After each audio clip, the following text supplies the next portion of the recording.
Welcome to my channel. ఈరోజు మన recipe వచ్చేసండి టేస్టీగా, సింపుల్గా మనము శనగల తాలింపు అనేది ప్రిపేర్ చేసుకుందామండి. టేస్ట్ అనేది చాలా బాగుంటుందండి. ప్లస్ మనం ఇది సింపుల్గా ఒక 2-3 నిమిషాల్లోనే మనం తాలింపు అనేది చేసుకోవచ్చండి. దానికోసం ముందుగా శనగలు అనేది బాగా కడుక్కొని ఇలా ఒక 2 గంటల పాటు నీళ్ళు పోసి పెట్టుకున్నానండి. ఇప్పుడు ఆ శనగలు అనేది కుక్కర్లో యాడ్ చేసుకొని ఒక 1 కప్పు శనగలనేది తీసుకున్నానండి. అలాగే దాంట్లోనే ఒక 1 కప్పు వాటర్ అనేది కూడా యాడ్ చేసుకొని, కొంచెం సాల్ట్ అనేది కూడా యాడ్ చేసి, మూత పెట్టేసి మనము 3 విజిల్స్ వచ్చే వరకు అనేది కుక్కర్‌లో మనం ఉడకబెట్టుకోవాలండి శనగలనేది. ఇలా 3 విజిల్స్ అనేది వచ్చేసాయండి. ఇప్పుడు దీన్ననేది నేను మూత ఓపెన్ చేసి చూస్తున్నాను చూడండి.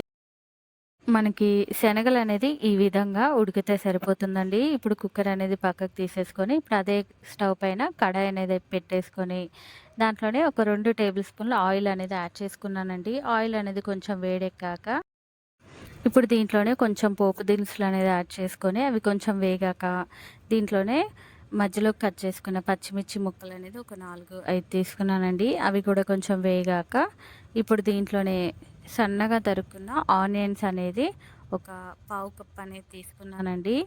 ఆనియన్స్ అనేది కూడా యాడ్ చేసుకున్నాక, వాటన్నిటిని ఇలా ఒకసారి కలుపుకున్నాక, ఇప్పుడు దీంట్లోనే కొంచెం కరివేపాకు అనేది కూడా యాడ్ చేసుకొని, అలాగే ఇప్పుడు దీంట్లోనే మన రుచికి సరిపడా సాల్ట్ అనేది కూడా యాడ్ చేసుకుంటున్నానండి. అలాగే కొంచెం పసుపు అనేది కూడా యాడ్ చేసుకొని, ఇప్పుడు ఇదంతా ఒక్కసారి అనేది బాగా ఇలా కలుపుకొని, ఆనియన్స్ అనేది ఒక 2-3 నిమిషాల పాటు ఇలా మగ్గించుకోవాలండి.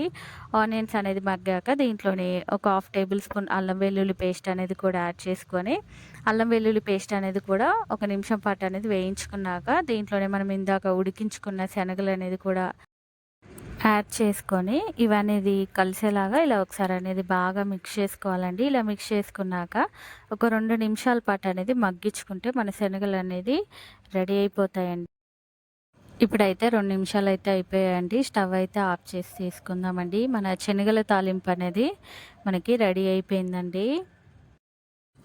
ఎంతో టేస్టీగా, సింపుల్‌గా అప్పటికప్పుడు 2-3 నిమిషాల్లోనే మన శనగల తాలింపు అనేది రెడీ అయిపోయిందండి. టేస్ట్ అనేది చాలా బావుంటుందండి.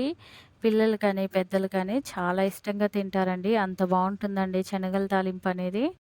తప్పకుండా మీరు కూడా ఒక్కసారి ఈ విధంగా శనగల తాలింపు అనేది ట్రై చేయండి. టేస్ట్ అనేది చాలా బావుంటుంది. ఎలా వచ్చిందో నాకు కామెంట్ సెక్షన్‌లో కామెంట్స్ చేయండి. అలాగే ప్లీజ్ మర్చిపోకుండా లైక్ చేయండి.